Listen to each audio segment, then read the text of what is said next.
troisième chapitre, verset 24, page 80. Om Namo Bhagavate Vasudevaya.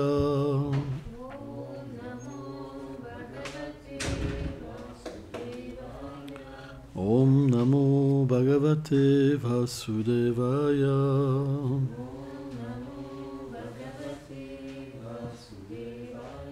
Om Namo Bhagavate Vasudevaya.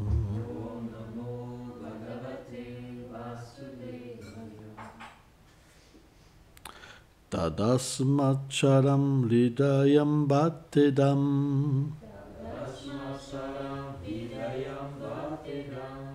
Yad klim yamanem harinama deye.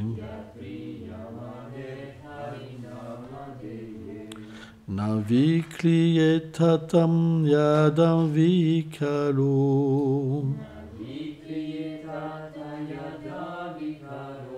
Netre jalam gatram lu echu arshaham.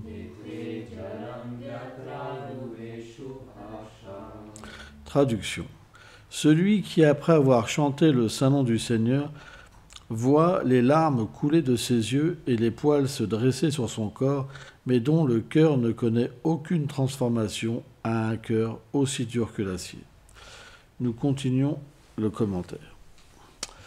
La 8e offense est de considérer que le chant du saint nom de Krishna est égal à l'accomplissement de cérémonies religieuses, d'austérité sévère, de feux de sacrifice ou la pratique de la méditation, qui ne sont tous que des activités matérielles pieuses de bon augure.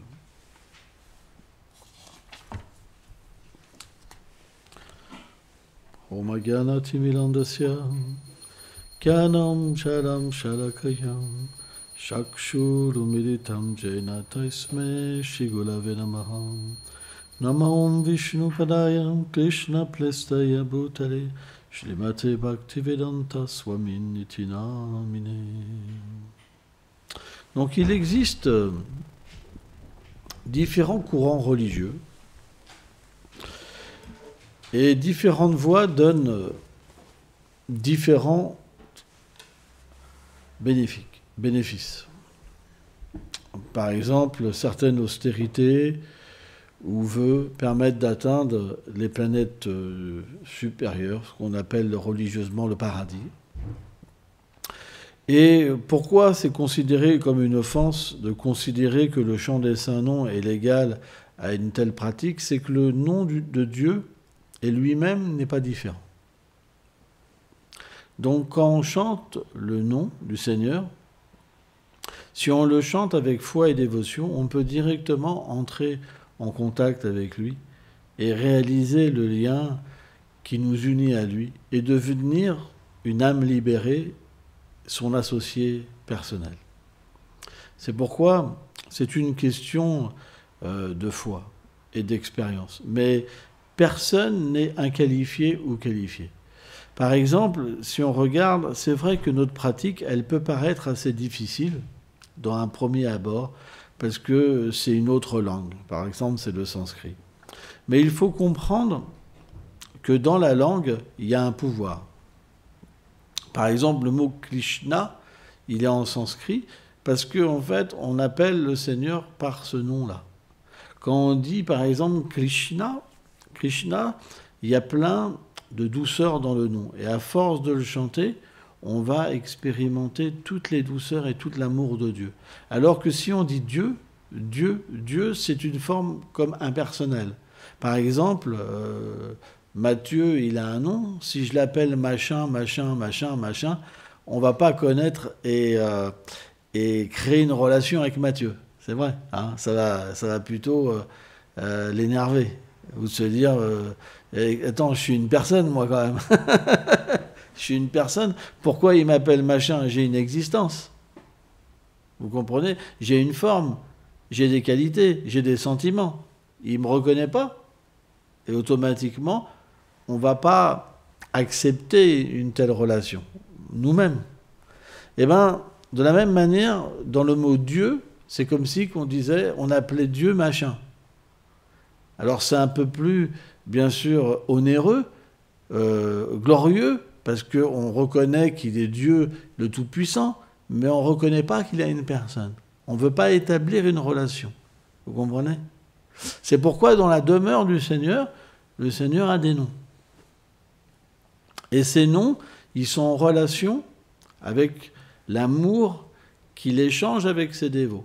Or, dans son monde à lui, il y a une langue. Et cette langue, elle est imprégnée de puissance, de douceur spirituelle. Et ces mots ont le pouvoir de nous révéler, en fait, ces liens.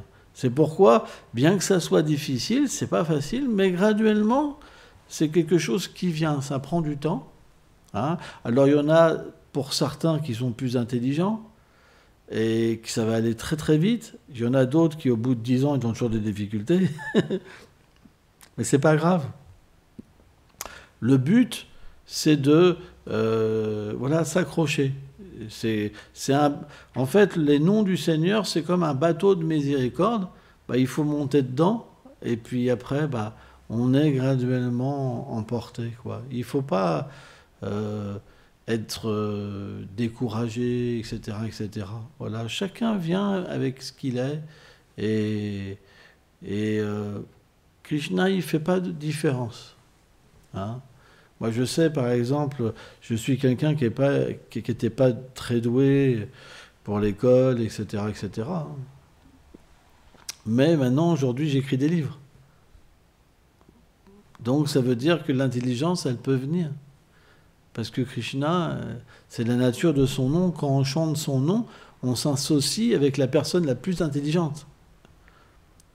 Krishna, c'est le plus intelligent. Et donc, graduellement, alors, on peut acquérir cette intelligence et ce pouvoir d'écrire. Moi, j'avais jamais lu un livre avant. Jamais. Ça m'intéressait pas d'étudier tout ça. Voilà. Hein. Et beaucoup de gens sont dans ce contexte social où on n'a pas envie, quelque part, d'étudier. Pourtant, dès que je suis devenu un Vaishnava, alors on devient graduellement un Vaishnava, bien sûr, Vaishnava c'est très élevé, mais dès que cette philosophie, je suis rentré en contact de cette philosophie, j'ai eu envie d'apprendre, d'en savoir plus. Ça m'a intéressé, ça m'a attiré. Pourquoi ?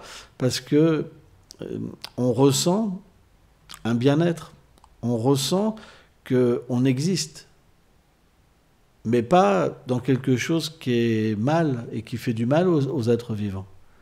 Mais on ressent qu'on existe profondément.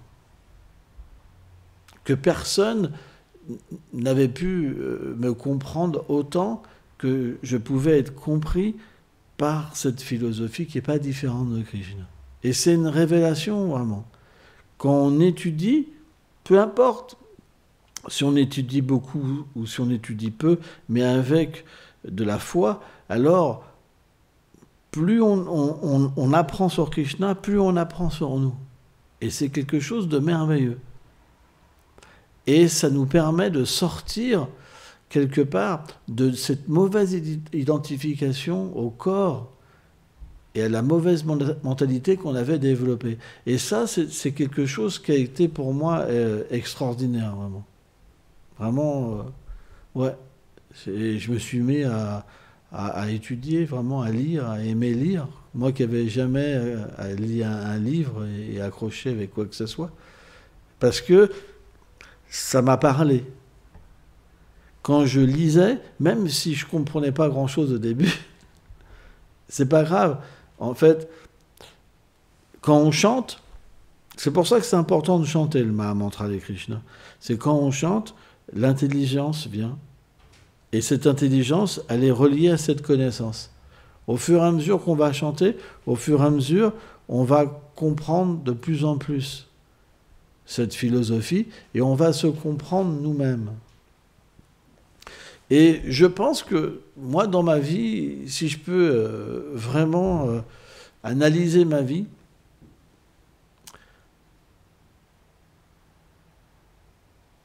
je me suis perdu pendant très longtemps parce que je ne savais pas qui j'étais.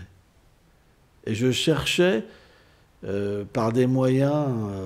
alors quand on est dans une famille pauvre, qu'on devient un voyou, par exemple, eh ben, notre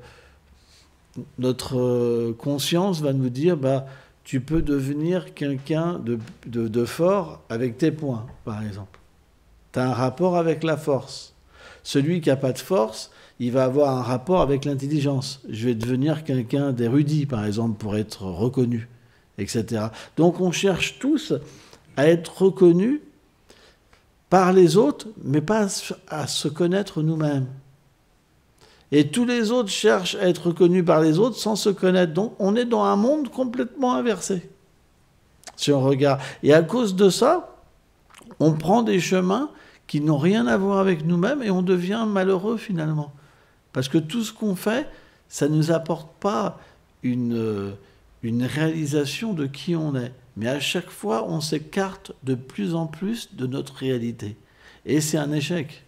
C'est un échec parce qu'en fait, on essaye des choses, on se donne à fond, et à la fin, on réalise que c'est un échec. Alors un échec, c'est une chose, mais quand il y en a 2, quand il y en a 3, quand il y en a 4, quand il y en a 5, parce qu'au fil des années, on connaît des échecs comme ça. Combien de fois on a essayé des choses et combien de fois on les a abandonnées. Donc quand tu arrives à 40 ans ou 50 ans, tu es détruit. Et c'est ce qui se passe beaucoup.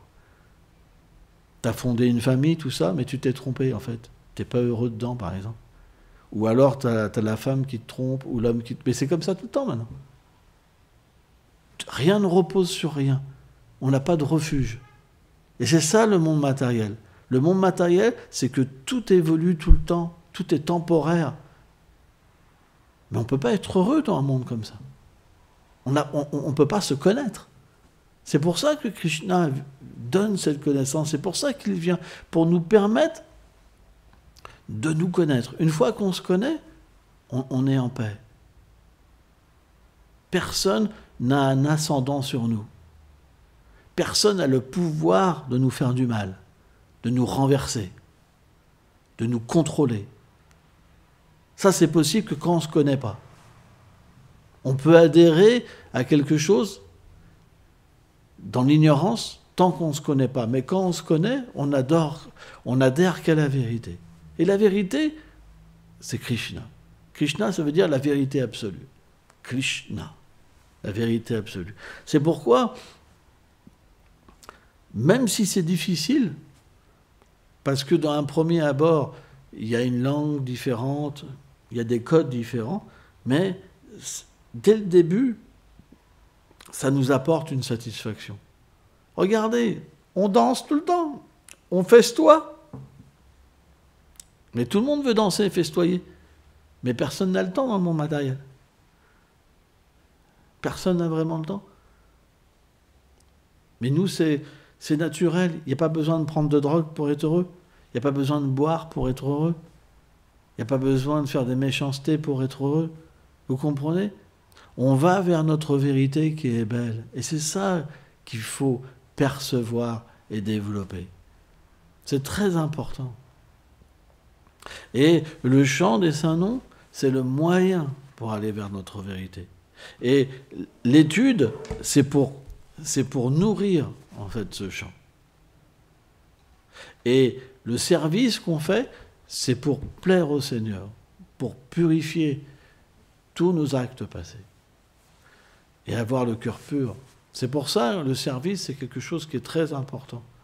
Donc tout ça groupé ensemble, ça fait un effet. Et si on est sérieux, graduellement, alors, on va développer une satisfaction intérieure. Et même si des fois, la colère vient nous chercher, l'envie vient nous chercher, la jalousie, la concupiscence, on aura des qualités telles qu'on pourra tout supporter. Parce que c'est passager, c'est rien, c'est passager. On ne doit pas répondre à la colère. On ne doit pas répondre à la concupiscence. Simplement, on doit comprendre qu'elles sont étrangères de nous-mêmes. Et ça, c'est possible par la méditation, par le fait d'entrer en nous-mêmes. C'est très important d'entrer en nous-mêmes. Entrer en nous-mêmes et chanter. On devrait être comme un verre et faire entrer l'eau divine en nous à travers le chant. Et s'emplir de belles choses. C'est très important. On doit véritablement pas cultiver des mauvaises choses. On doit avoir du temps pour réfléchir aussi. C'est important. Et réfléchir, ça veut pas dire que forcément on s'arrête, on ne fait plus rien. On peut réfléchir à tout moment. On peut méditer à tout moment. Mettre de l'amour dans ce qu'on fait, de la dévotion pour Krishna. Par exemple, on pourrait se dire que quelqu'un qui écrit sur Krishna, il a une plus forte connexion que quelqu'un, par exemple, qui va creuser un trou. Mais en fait, c'est complètement faux. C'est une question de conscience. Celui qui creuse un trou, il peut le faire par amour. Celui qui écrit un livre, il peut le faire sans sentiment. L'amour, ça ne dépend pas de l'intellect, ça ne dépend pas de l'intelligence. C'est faux. L'amour, c'est une prise de conscience. C'est un moment où on établit un lien. Et Krishna est dans le cœur. Par exemple, si vous méditez que Krishna est dans votre cœur et que vous agissez pour lui, directement en pensant qu'il est dans votre cœur, vous allez avoir une réalisation qu'il est dans votre cœur.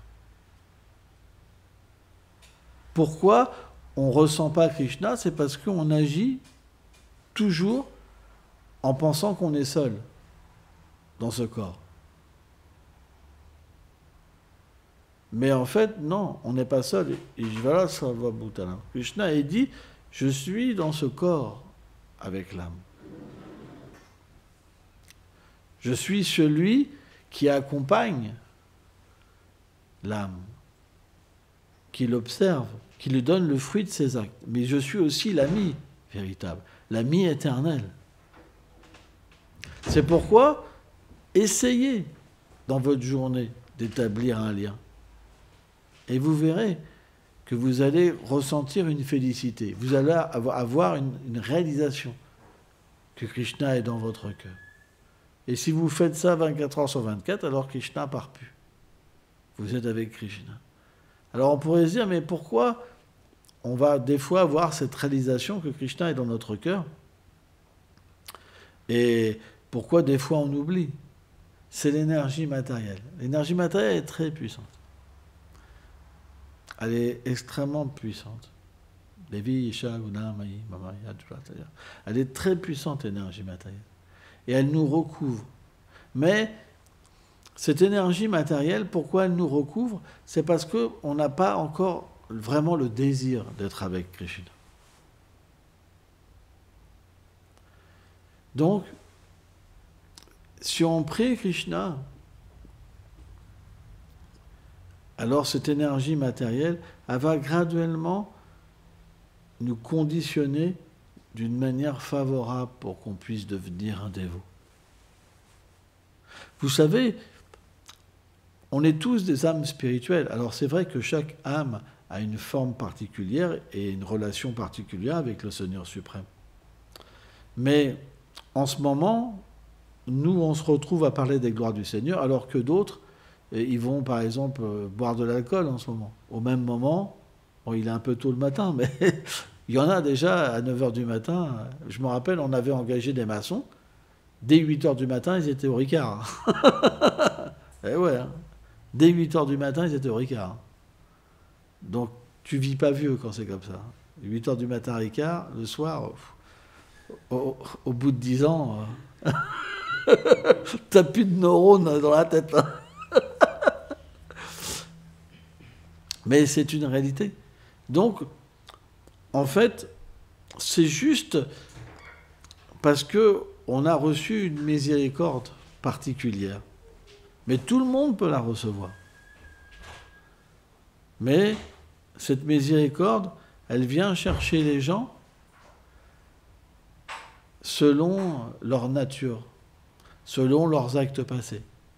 Et aussi mystérieusement. il y a aussi une part de mystère dans cette miséricorde. Pourquoi elle touche certains, pourquoi elle ne touche pas certains? Il y a une part aussi de mystère parce qu'elle est indépendante.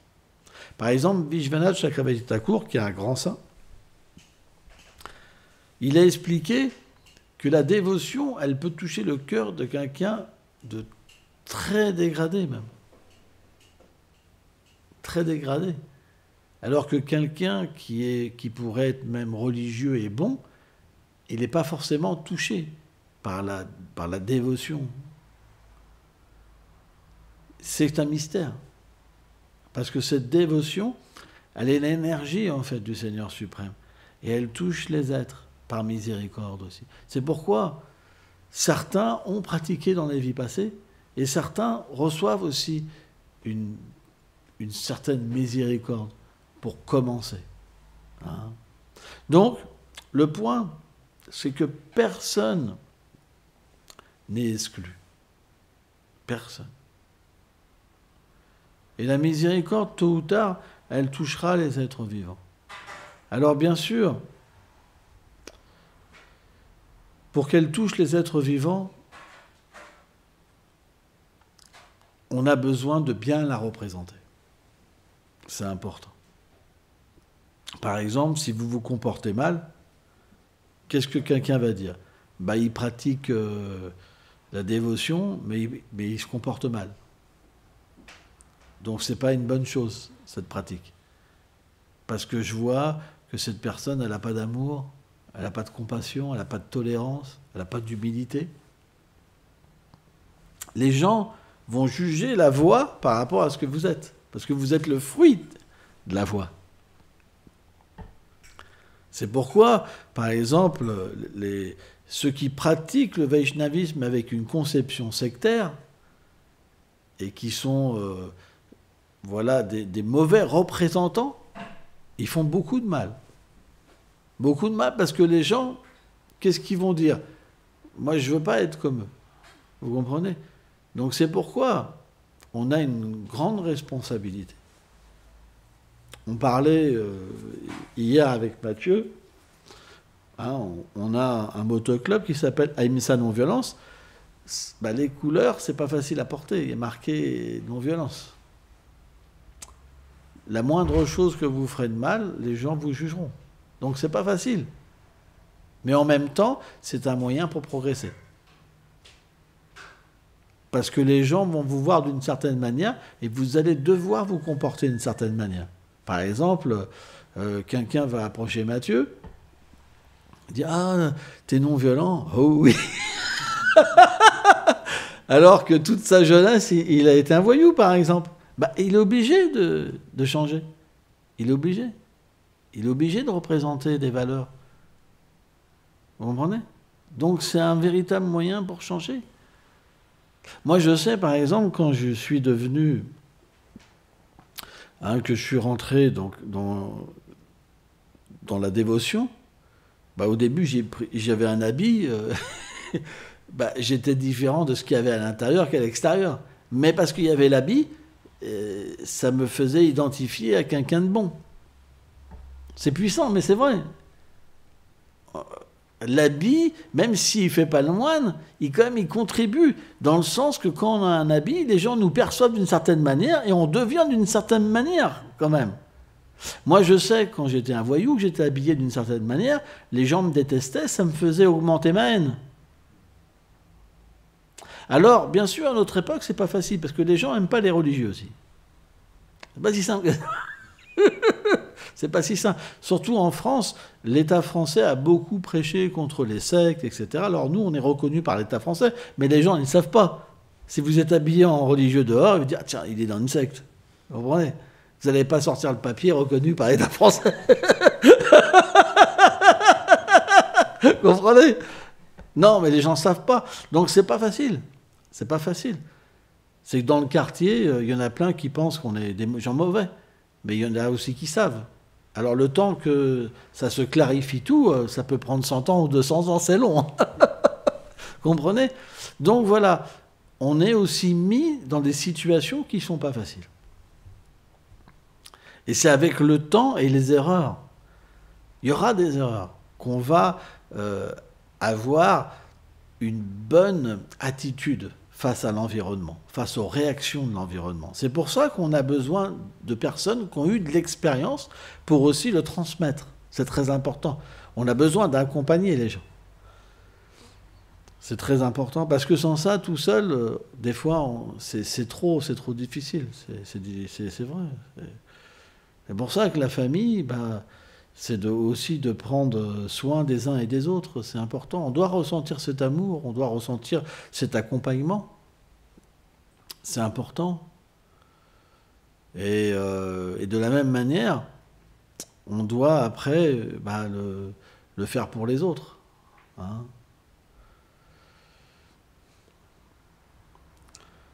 Donc, la vie dévotionnelle,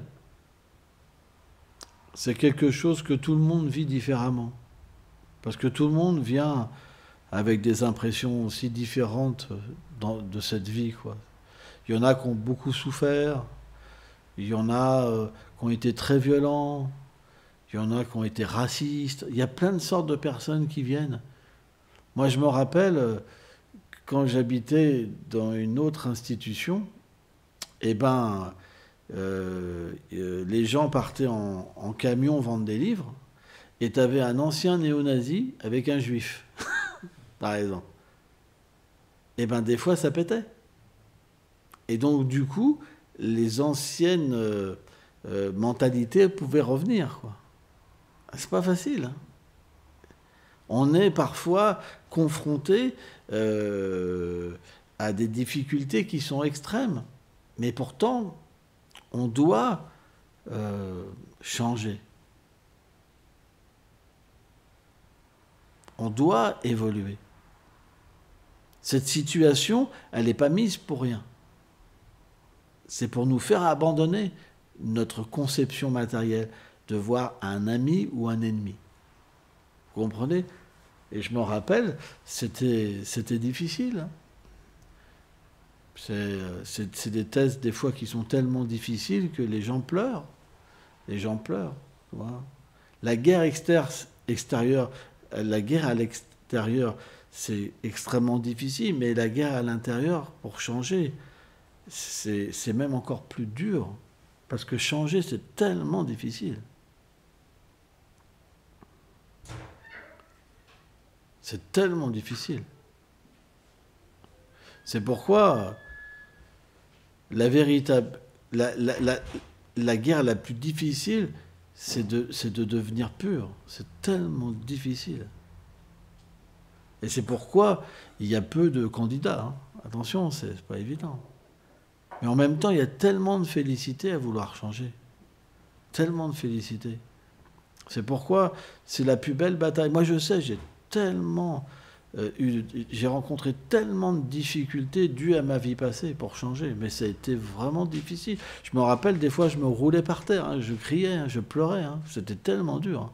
J'ai passé des moments tellement difficiles. Parce que moi, j'étais vraiment dur quand j'étais jeune. Vraiment, vraiment dur. Hein. Mais de passer comme ça à une personne qui veut le bien des êtres, ça prend des années de travail, mais même si c'est dur, on est obligé de continuer. Parce que on voit la vérité, on voit le chemin, on voit que ça vient. C'est pas qu'on reste sans fruit, sans expérience. Il y a la difficulté, mais le Seigneur nous aide. Quand on est sincère, on reçoit toujours de l'aide. Et c'est pour ça que c'est un chemin merveilleux. Mais c'est un chemin simple. C'est fait pour les gens simples. Plus vous êtes simple, plus vous êtes un candidat. Plus vous avez de cette duplicité en vous, et plus ça sera difficile. Voilà. Donc voilà, je voulais juste parler un petit peu.